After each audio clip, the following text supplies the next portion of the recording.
आसान्या foundation द्वारा जागतिक महिला दिन साजरा करण्यात आलाय। तर 8 मार्च जागतिक महिला दिनाच्या निमित्त स्त्री शक्तीचा गौरव करण्याकरता आसान्या फाउंडेशन द्वारा कार्यक्रमाचं आयोजन करण्यात आलंय। तर यावेळी कार्यक्रमाच्या अध्यक्षा मंगला मोन या होत्या। तर कार्यक्रमाचं उद्घाटन डॉक्टर सारिका शहा यांनी केलंय। यावेळी आसान्य फाउंडेशन मध्ये कार्यरत आणि विविध क्षेत्रात आपला ठसा उमटवणाऱ्या महिलांचा सत्कार करण्यात आला। डॉक्टर स्नेहल उके, मृणालिनी दहिकर, कल्पना घनमोडे, संगीता पवार, स्मिता मेश्राम, पल्लवी कांबळे, भाग्यरथी गुर्दे, उज्ज्वला कांबळे, रेखा लोणारे, सुप्रिया धूळ या महिलांचा सन्मान करण्यात आला। तर यावेळी उपस्थित विद्यार्थ्यांना मंगला मून यांनी स्त्री पुरुष भेद न करण्यासाठी समाज व्यवस्था निर्माण करण्यासाठी प्रयत्न करण्याचा सल्ला दिलाय। यांच्या माध्यमातून विविध उपक्रमाची इथे रेलचेल असते। आज आपण पवार मॅडम यांच्याशी आपण बातचीत करणार आहोत। तर पवार मॅडम, आपण सर्वप्रथम तर हे सांगा की जागतिक महिला दिन ह्या औचित्य पर्वावर आपण आज मोठ्या प्रमाणात इथं महिलांच्याच ची चर्चा करतोय। तर आसान्य फाउंडेशनच्या बाबतीतले आपले कार्य आपण सांगू शकता का? सर्वप्रथम आपलं नाव सांगा। मी संगीता पवार, महाराष्ट्र दारूबंदी प्रणेता, तसेच विविध संघटनेच्या माध्यमातून समाजाच्या उद्धारासाठी आम्ही काम करतो आहे।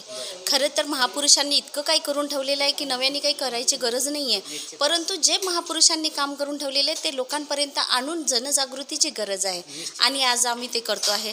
विशेषतः आसान्या फाउंडेशनच्या माध्यमातून आम्ही संपूर्ण महाराष्ट्रभर महिलांसाठी वेगळे वेगळे उपक्रम राबवतो। विशेष म्हणजे हे जे आपलं फाउंडेशन आहे, आसान्या फाउंडेशन इज नॉट आसान, त्याला फाउंडेशनला समजणं इतकं खरंच सोपं नाही आहे, कारण की ह्याच्या मागचं जे माइंड आहे ते इतक्या मोठ्या व्यक्तिमत्वाचं आहे, जे की गव्हर्नमेंट सर्वंट आहे, फार मोठ्या पदावर आहेत, जे IFS आहेत, परंतु तरीसुद्धा त्यांना समाजाची जाणीव होती आणि त्यांना कुठेतरी वाटलं की समाजासाठी आपण काहीतरी केलं पाहिजे, पण नोकरीच्या लिमिटेशनमध्ये ते काही करू शकत नव्हते। ते त्यांच्या संकल्पनेतून आसान्या फाउंडेशनची निर्मिती झाली आणि या आसान्या फाउंडेशनच्या निर्मितीनंतर मग छोटे मुलं असो, स्त्रिया असो, उद्योग असो की आरोग्य असो, शैक्षणिक प्रत्येक सामाजिक प्रत्येक घटकावर काम करण्यात आलं। फॉर एक्झाम्पल कोविडमध्ये आम्ही घरोघरी किट पोहोचवल्या, घरोघरी आम्ही अन्न पोहोचवलं। विशेषतः आमची सगळी टीम नोकरीचा वेळ झाल्याच्या नंतर आम्ही ते स्वयंपाक शिजवायचो आणि संध्याकाळी उशिरापर्यंत का होईना पण घराघरामध्ये आम्ही ते पोहोचवायचो। त्यानंतर एक छोटासा यवतमाळ येथे छोटंसं खूप मोठं, छोटं म्हणण्यापेक्षा कितीतरी गावं वाहून गेले होते, फार मोठा पूर परिस्थिती निर्माण झाली होती। त्या पूर परिस्थितीमध्ये अगदी कंबरभर पाणी आणि अगदी गळ्यापर्यंत पाणी पोचत होतं। कुठे छोटे छोटे बाळ घेऊन डिलिव्हरी झालेल्या महिला उभ्या होत्या, कुठेतरी असं झाडावर बसलेल्या, त्यांच्यापर्यंत कुठली सुविधा पोहोचलेली नव्हती, परंतु तिथे आसान्या फाउंडेशन पोहोचली। त्या आसान्या फाउंडेशनच्या माध्यमातून तिथे त्यांना अन्न मिळालं। शैक्षणिक लोकांचा दर्जा उंचावा म्हणून यासाठी वेगवेगळ्या शाळेमध्ये जाऊन गरजू मुलींची यादी तयार करणे, त्यांना शिक्षणासाठी सर्वतोपरी मदत करणे, जसं की त्यांना पाठ्यपुस्तके पोहोचवणे, त्यांना गणवेश पोहोचवणे। विशेष म्हणजे तेवढंच नव्हे तर कुणी फीज देत नाही, शासनसुद्धा फीज माफ करेल किंवा मग कमी हे, पण आसान्या foundation paid back to society, शासकीय, निमशासकीय आणि सिव्हिलियन ह्या सगळ्या लोकांचं एक फार मोठं संघटन आहे। याच्या माध्यमातून स्वखर्चातून स्वतःच्या पॉकेटमधून पैसे काढून त्या मुलांची फीज भरणे, त्यांना उच्च शिक्षण कसं मिळेल यासाठीचे सगळे प्रयत्न असतं आणि त्यांना IAS असो किंवा UPSC MPSCची एक्झाम द्यायचं असेल, नीट असो, त्या सगळ्या गोष्टीचे इथे प्रशिक्षण दिले जाते आणि या आसान्या फाउंडेशनमध्ये वेगवेगळ्या संघटना जुळलेल्या आहेत, त्या सपोर्ट करत आहेत, कारण की आसान्या फाउंडेशनचं खरंच काम खूप ग्रेट आहे। म्हणजे अगदी लहान मुलापासून तर म्हाताऱ्यांपर्यंतची त्यांच्याकडे लक्ष दिलं जातं। म्हाताऱ्यांसाठी निवारा असो, अशिक्षितांसाठी शिक्षण असो, गरिबांसाठी अन्न असो, एवढंच काय, मुक्या जनावरांना देखील आम्ही काय म्हणते आसान्या फाउंडेशनच्या तर्फे आम्ही त्यांची ट्रीटमेंट करतो, त्यांना फूड प्रोव्हाइड केलं। म्हणजे असे अनेक उपक्रम या आसान्या फाउंडेशनच्या माध्यमातून आहे। एवढंच नाही तर एक छानशा पुस्तकाचं विमोचन पण झालेलं आणि त्या पुस्तकाच्या माध्यमातून जनजागृती म्हणजे संत गाडगे महाराजांचे विचार त्या पुस्तकाच्या माध्यमातून घराघरामध्ये पोहोचवण्यात येत आहे, जेणेकरून एक सुदृढ हेल्दी भारत भारताची निर्मिती व्हावी, हे एक जसं डॉक्टर मानकर साहेब यांच्या मनामध्ये एक कल्पना होती, तर त्यांच्या त्या कल्पनेतून त्यांनी सगळ्या लोकांना सोबत घेतलं आणि खूप समाजासाठी अत्यंत उपयुक्त असणारा हा फाउंडेशनच्या माध्यमातून कार्यक्रम हाती घेतला आणि आम्ही सगळेजण मदत करतो आहे. इतक्या मोठ्या पदावर असणारी व्यक्ती जर का या फाउंडेशनची निर्मिती करताना इतकं निर्मळ भावना ठेवते, तर आपण आपला फावडा वेळ देऊ शकतो, एक्सेस मनी आपण देऊन आपण त्यांच्यासोबत जाऊ शकतो आणि समाजाच्या उद्धारासाठी हे खूप गरजेचं आहे. बरोबर आहे. मॅडम, यासोबतच हे सांगा की आता महिला दिनाच्या निमित्तानं समजा आता ज्या महिला आहेत, काही मुली आहेत 10वी नंतर 12वी नंतर, त्यांना शिक्षणाची गरज असते किंवा अशाही मुलींसाठी आपल्यामार्फत काय उपक्रम राबवतात? आसान्ना फाउंडेशन 10वीच्या मुलींना त्यांच्यासाठी पण पाठ्यपुस्तकं प्रोव्हाइड करते. ज्या मुली आहेत की त्यांना शासकीय कुठल्या योजनेतून मिळाले नाही, ते आमच्याशी संपर्क साधतात. आम्ही त्यांना शिक्षणासाठी आम्ही साहित्य प्रोव्हाइड करतो, त्यांच्या फीजसुद्धा आम्ही भरतो आणि त्या सगळ्या प्रकारच्या आपण त्यांना हेल्प करतो आहे आसान्या फाउंडेशनच्या माध्यमातून. म्हणजे असा कुठलाच विद्यार्थी असा उरणार नाही की त्याला तो म्हणणार नाही की आम्ही आसान्या फाउंडेशनपर्यंत गेलो, परंतु आसान्या फाउंडेशनने आम्हाला मदत केलेली नाही. निश्चित. एक शेवटला प्रश्न मॅडम, आतापर्यंत जे आहेत ज्या उपक्रम आपण अकॅडमिकच्या माध्यमातून सुद्धा राबवण्यात येतात, तर असे विद्यार्थी आहेत की जे पास झाले आहेत आणि कुठं चांगल्या सर्व्हिसवर लागलेले आहेत, अशाचा काही उपक्रम सांगता येईल का? अनेक विद्यार्थी आहे आज नोकरीवर आहे. खूप आनंद होत आहे ही गोष्ट सांगताना की आसान्या फाउंडेशनच्या माध्यमातून ज्या विद्यार्थ्यांना मदत मिळाली आणि त्यांनी कुठेतरी स्वतःचं जीवन हे सफल केलं, ही मदत त्यांनी सार्थकी लावली, त्याचा एक सार्थ अभिमान राहील विद्यार्थ्यांच्या प्रती. मला असं म्हणावं लागेल की आम्ही जी मदत केली त्या मदतीची त्यांनी चीज केले आणि आज ते नोकरीवर आहे. अनेक डिपार्टमेंटला आहे, म्हणजे तुम्ही कलेक्टरच्या ऑफिसमध्ये असो, जिल्हा परिषदला आहे, त्यानंतर समाज कल्याण विभागामध्ये, अनेक विभागामध्ये आपले विद्यार्थी गेलेत आणि त्यांनी त्यांचं जीवन उज्ज्वल केलं. आसान्या फाउंडेशनचा उद्देश साध्य होताना आम्हाला तिथे दिसला. निश्चितच संगीता मॅडम, खरंच आज खूप चांगले आपले उपक्रम विद्यार्थ्यांसाठी आणि आसान्या फाउंडेशनच्या माध्यमातून आपण राबवत आहेत. आपल्या या शुभ कार्याला आमच्या वाहिनीतर्फे सुद्धा खूप खूप शुभेच्छा. धन्यवाद. थँक्यू. आसान्या फाउंडेशनतर्फे पण तुम्हाला खूप खूप शुभेच्छा. महिला दिनाच्या सगळ्या महिलांना देखील मी शुभेच्छा देते.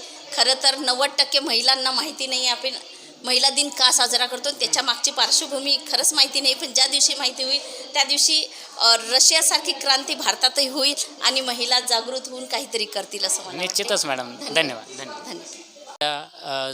सर्व आजच्या यवतमाळ जिल्ह्यामधल्या आपण त्यांच्याशी आपण बातचीत करणार आहोत. स्नेहल ओके यांच्याशी आपण बातचीत करूयात.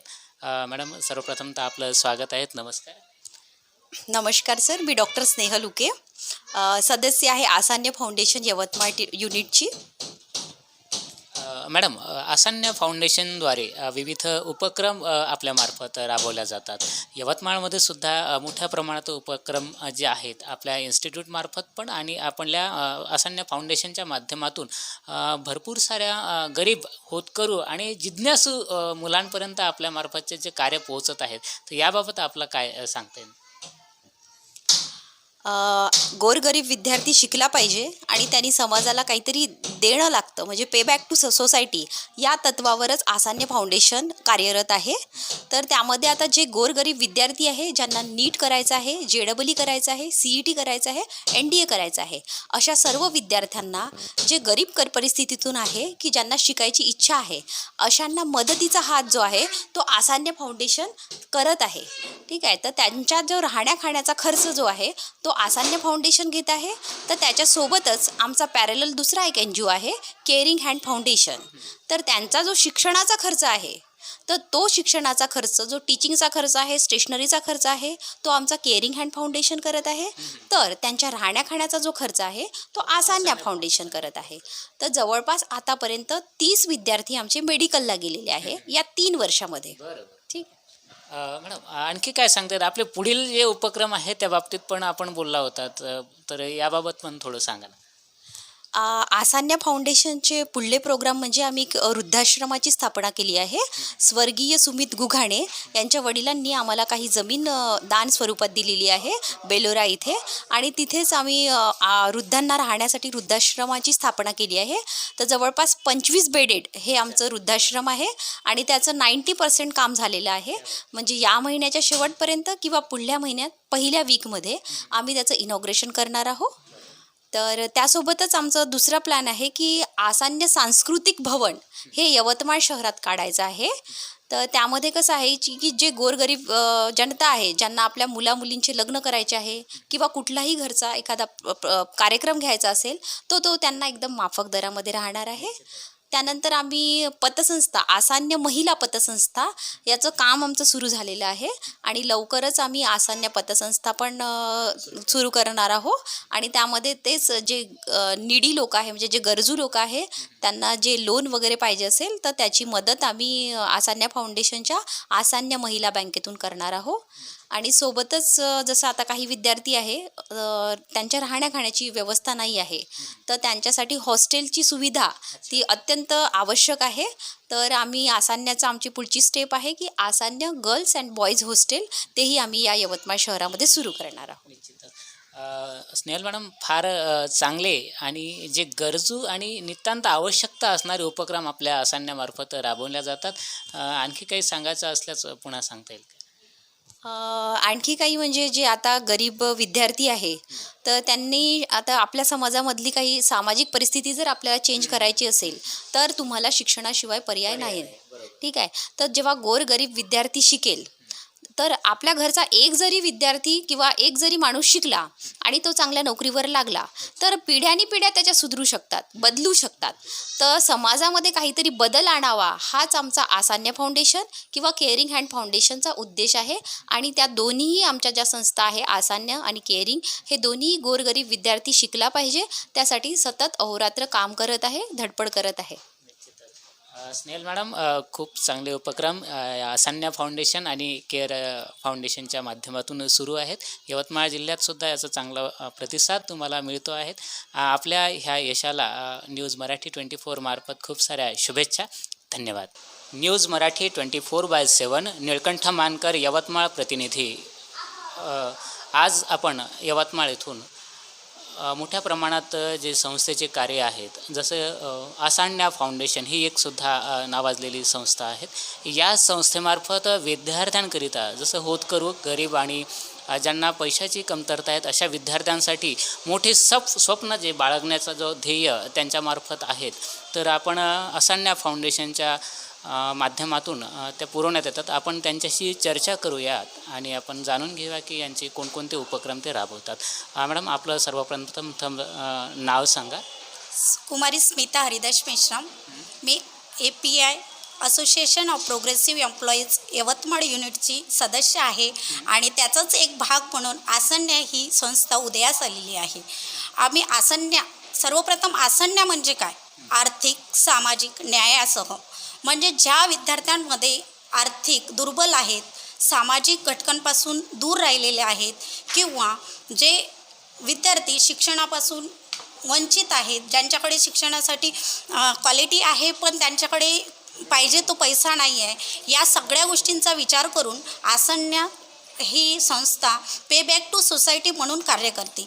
जे होतकरू गरीब मुलं आहेत त्यांना आपण आसान्यमार्फत फेलोशिप दिलेली आहे. ज्या विद्यार्थ्या खेळामध्ये प्रावीण्य प्राप्त केलेलं आहे त्यांना आपण खेळाच्या किटसुद्धा दिलेल्या आहेत. आणि MPSCचे क्लासेस, JEE, नीट यासारखे क्लासेसमध्ये सुद्धा आपण त्यांना मोफत प्रशिक्षण देतो आहे. आसान्य फाउंडेशनने आता 60 विद्यार्थ्यांना MPSCचं मोफत प्रशिक्षणाचं कार्य चालू आहे. यामधून बरेच विद्यार्थी चांगल्या पोस्टवर जॉईन झाले आहेत आणि ते सुद्धा एक या संस्थेचा घटक म्हणून पे बॅक टू सोसायटी करीत आहेत. ही आमच्यासाठी अभिमानाची बाब आहे. मिश्रा मॅडम, पुन्हा एक आम्ही विचारू शकतो की आतापर्यंत तुम्ही जे सांगितलं 60 विद्यार्थ्यांपर्यंत आपण हे कार्य पोहोचवलेत आहे. अजून आपले जे काही भविष्यातले जे आणखी करण्याचे जे कार्य आहेत त्याबद्दल काय सांगता येईल अजून? सर आणखी आम्ही वृद्धांसाठी सुद्धा वृद्धांना कुठेतरी आश्रय मिळावा म्हणून बेलोरा येथे वृद्धाश्रमाची स्थापना केलेली आहे. पण ते वृद्धाश्रम नसून म्हाताऱ्या लोकांना म्हणा किंवा जे अनाथ आहेत त्यांना आपण आश्रय देतो आहे. त्यासाठी सुद्धा बेलोऱ्याला चांगल्या प्रकारे कार्य चालू आहे. परत आपण दरवर्षीच आपण सर चांगल्या गरीब होतकरू मुलांपर्यंत कसं पोचता येईल यासाठी आम्ही सर्व टीम मिळून कार्य करतो आहे सर. आणि जिथे जिथे होतकरू मुलं आहेत त्यांच्यापर्यंत आम्ही जाण्याचा प्रयत्न करतो. नक्कीच फार तुमचे महत्त्वाचे कार्य आपण आहेत. आपण दहिकर मॅडमसुद्धा इथे आहेत. आपण त्यांच्यासोबतसुद्धा आपण जाणून घेणार आहोत. मृणालिनी मॅडम, आपण सांगा ना, आसान्य फाउंडेशनच्या बाबतीत काय सांगते? नमस्कार. मी गेल्या अनेक वर्षापासून आसान्य फाउंडेशनची सदस्य आहे. आसान्य म्हणजे आर्थिक सामाजिक न्याय या उद्देशाने या आसान्य फाउंडेशनची निर्मिती झालेली आहे.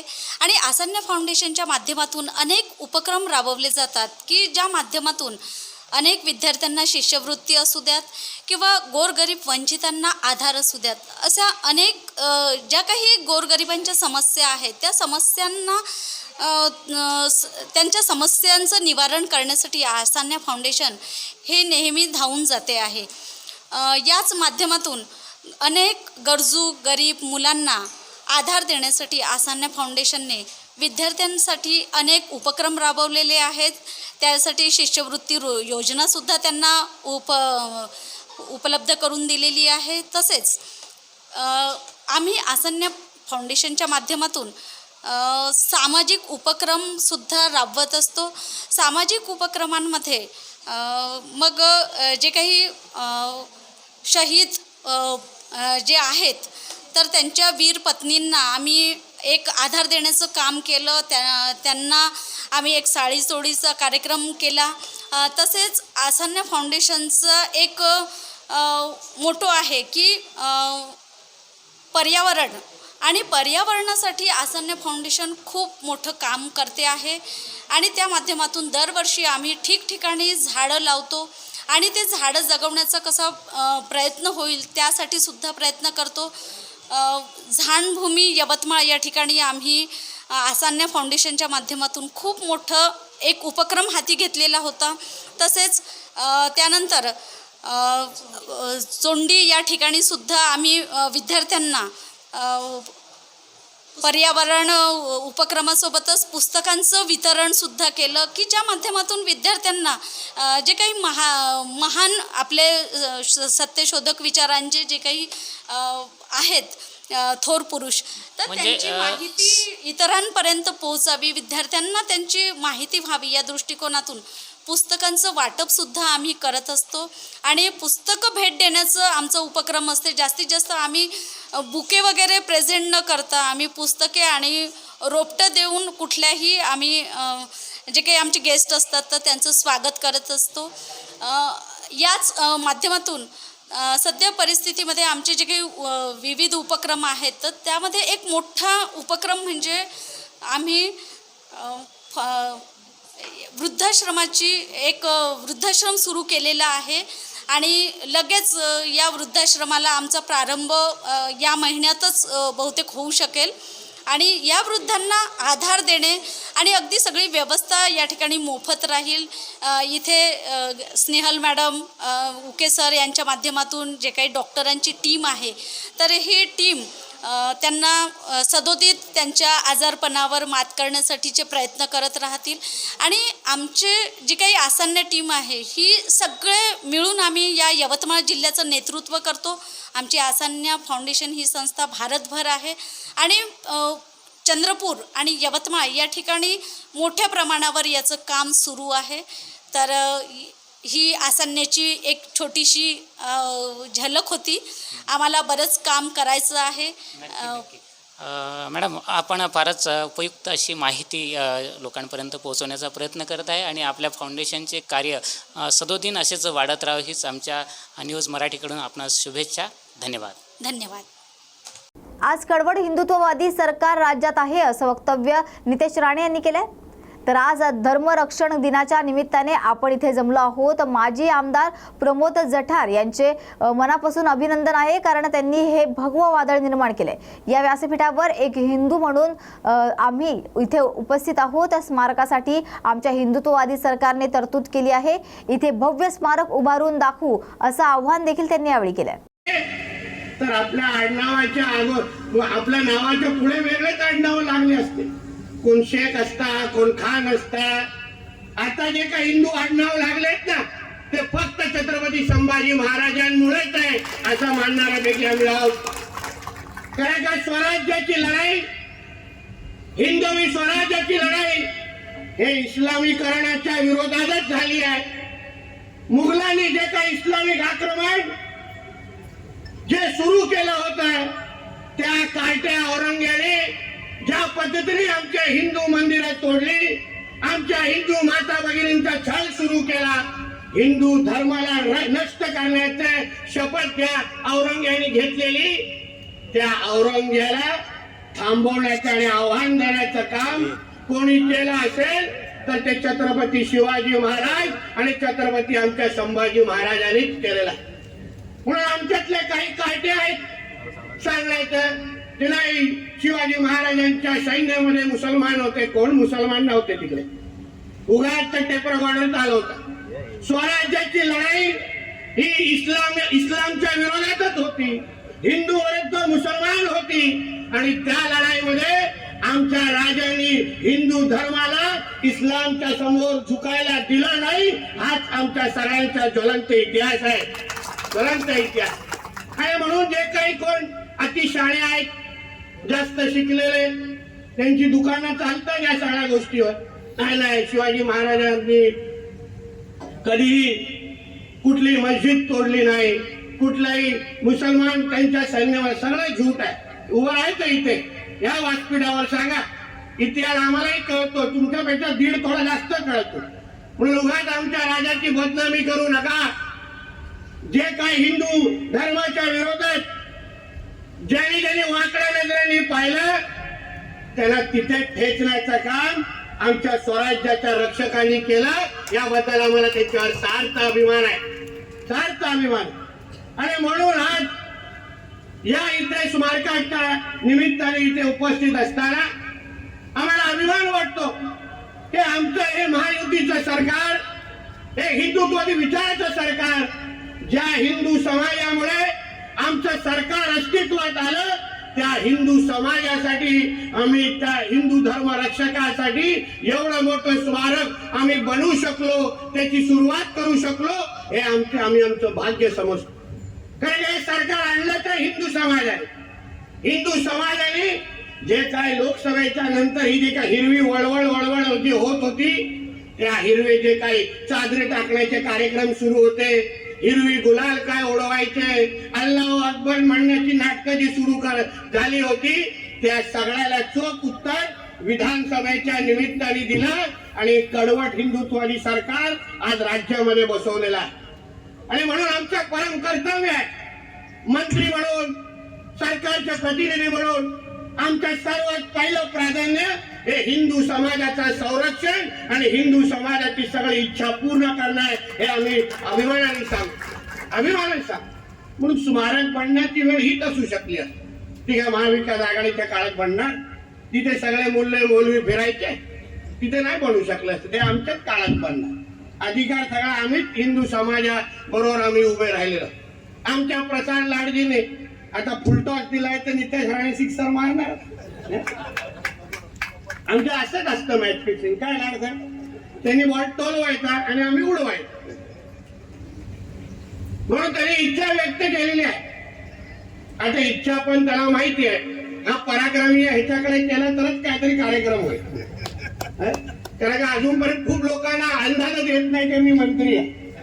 म्हणून तो आपला पोवाड्या म्हणणारा पण बोलत होता, आमदार आले. त्याला बोलायला लागणार मंत्री आहे. लोकांना वाटतच नाही माझी भाषा ऐकून. पण आपण माहिती, आपण कुठेही गेलो तर हिंदू समाज या विषयावर आपण तडजोड करत नाही. पद आज आहे उद्या नाही, पद आज आहे उद्या नाही, मंत्रीपद आज आहे उद्या नाही. पण माझ्या जन्म आणि मृत्यू पत्रिकेवर हे हिंदू लिहिलं असणार याच्याबद्दल मला सार्थ अभिमान आहे, सार्थ अभिमान आहे. ते काय कुठे जात नाही. आणि म्हणून जे काही छत्रपती संभाजीनगरमध्ये जो काय आमचा इतिहास आहे काळा ठपका, त्या औरंगाचे जे काही कव्हर तिथे ठेवले आहे ना, आमच्या सरकारच्या प्रमुखांची पण तीच मानसिकता. आम्ही तयारच बसलो, पण आमचे पत्रकार मित्र विचारतात नितेश राणे जी कब कबर निकालेंगे, पण निकालने के वक्त तुमको नहीं बताएंगे. काय माणसं नाही तुला सांगायला, ये इथे नाव ठेवायला.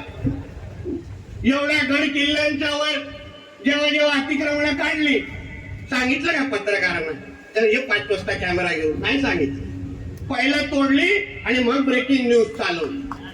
एक लक्षात. आणि म्हणून मी यावेळी विश्वास देतो माझ्या हिंदू समाजाला, काय तुम्हाला जास्त माहिती देत बसणार नाही. किती पत्रकार मानेवर बसून दे, किती दांडे घुसून दे, काय माहिती देणार नाही. पण जे ठरलंय ते ठरलंय आणि एक दिवस कार्यक्रम होणारच.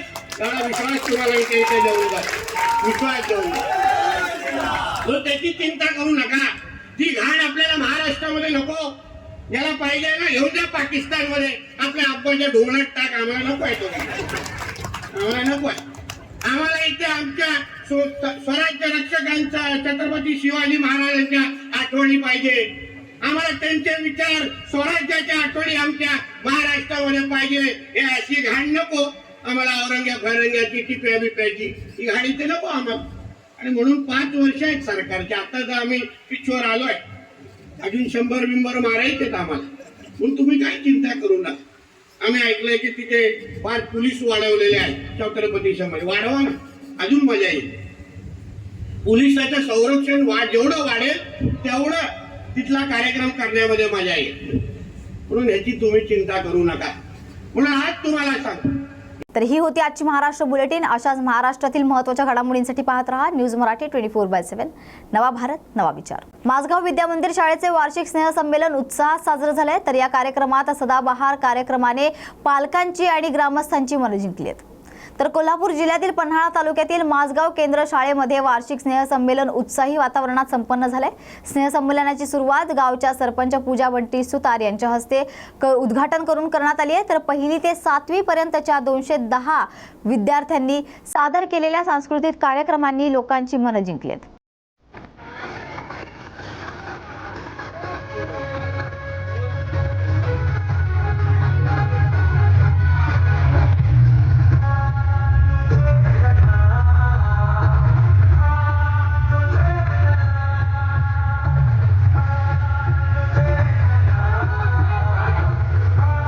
मुख्यमंत्र्यांनी मशिदीवरचे भोंगे हे तातडीने उतरवले जातील अशा सूचना दिल्या आहेत, अशी माहिती अतुल भातखळकर यांनी दिली आहे. तर उच्च न्यायालयाच्या निर्णयाचा आधार घेऊन सर्व अनधिकृत भोंग्यांवर कारवाई केली जाईल हे मुख्यमंत्र्यांनी सांगितलंय. अनधिकृत भोंगे काढण्याची जबाबदारी त्या ठिकाणी आलेल्या सिनियर इन्स्पेक्टरने काढण्याचे आदेश गृहमंत्र्यांना दिलेत असंही त्यांनी यावेळी म्हटलंय. लक्षवेधी मांडली होती, त्या लक्षवेधीला उत्तर देताना माननीय मुख्यमंत्र्यांनी यापुढे मशिदीवरचे भोंगे हे तातडीने उतरवले जातील अशा प्रकारच्या सूचना दिल्या. त्याचबरोबर उच्च न्यायालयाच्या जानेवारी 25 आलेल्या ज्या निर्णयाचा मी आधार घेतला होता त्या निर्णयाच्या आधाराने सर्व अनधिकृत भोंग्यांवर कारवाई केली जाईल हे सुद्धा माननीय गृहमंत्र्यांनी सांगितलं. आणि लोक तक्रार करत असतात पण अनेक ठिकाणी भोंगे असतात. तर या संदर्भातले कुठलेही अनधिकृत भोंगे त्या ठिकाणी असतील तर ती काढण्याची जबाबदारी ही त्या ठिकाणच्या सिनियर पोलीस इन्स्पेक्टरवर असेल अशा प्रकारचे आदेश गृह विभागाकडून निर्गमित केले जातील असं सुद्धा माननीय मुख्यमंत्र्यांनी आज सांगितलं. मस्जिदों के ऊपर जो अवैध पद्धति से लाउडस्पीकर लगाकर दिन में 5-5 बार अजान दी जाती है उसके खिलाफ मैंने लक्ष्यवेधी आज सभागृह में रखी थी. 23 जनवरी 2025 में इसके खिलाफ मुंबई उच्च न्यायालय ने एक महत्वपूर्ण निर्णय भी दिया था.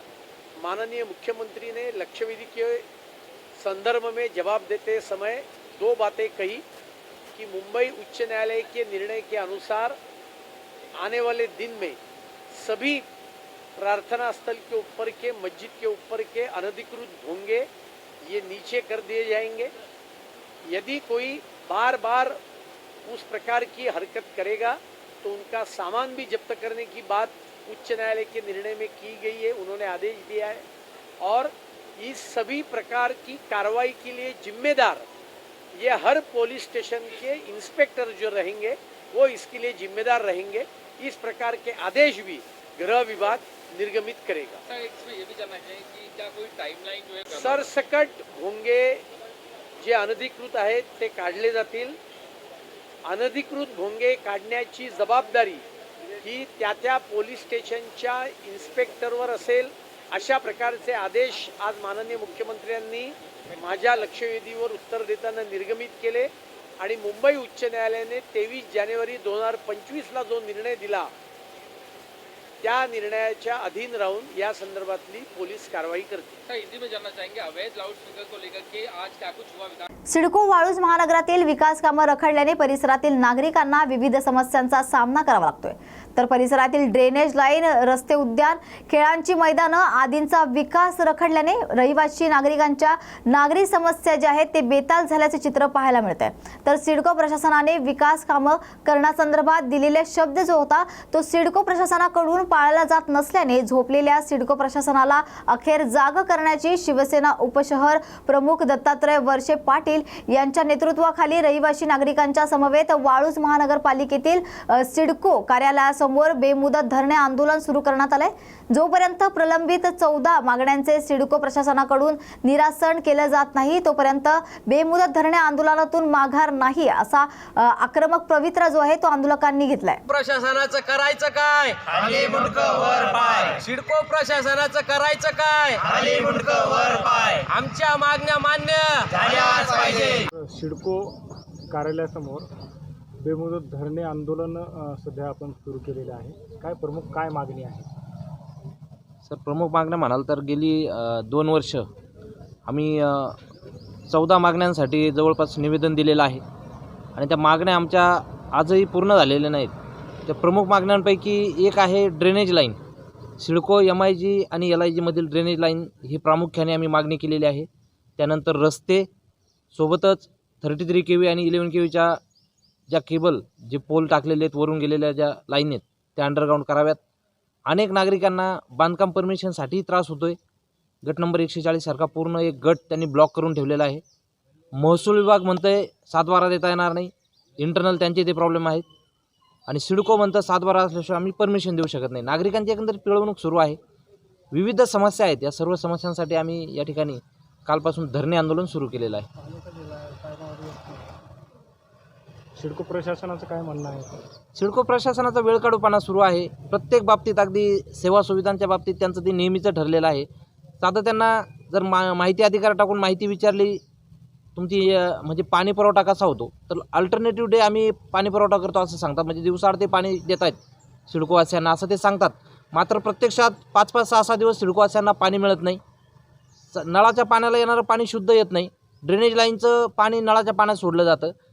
अतिशय म्हणजे एखाद्या अनधिकृत झोपडपट्टीला मिळाव्यात अशा सुविधा सध्या आम्हाला सर्वांना मिळत आहेत आणि सर्वांना वैतागून या सिडकोच्या प्रशासनाला त्यांच्या कारभाराला वैतागून नागरिकांनी आता ठरवलं की धरणे आंदोलन करायचं आणि बेमुदत करायचं।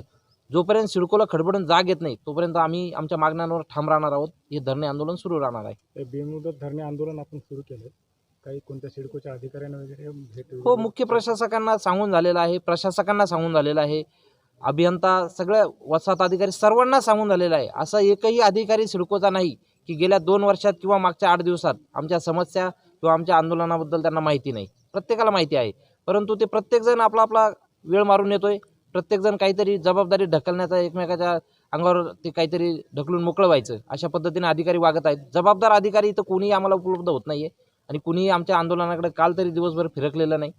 अजूनही ते स्वतः त्यांनाच आत्मविश्वास नाही की आपण या मागण्या पूर्ण करू शकू की नाही।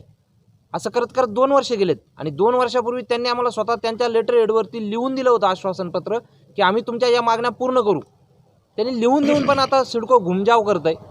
सिडकोच्या प्रत्येक अधिकाऱ्याला मी तर म्हणतो हे मॅटर सगळं हे पूर्ण प्रकरण नगरविकास मंत्र्यांपर्यंत गेलेलं आहे, मंत्रालयापर्यंत गेलेलं आहे हे प्रकरण, परंतु सोयीस्कररित्या प्रत्येकजण याच्याकडे डोळे झाकरतोय आणि या प्रशासनाला जाग आल्याशिवाय आम्ही आता माघार घेणार नाही.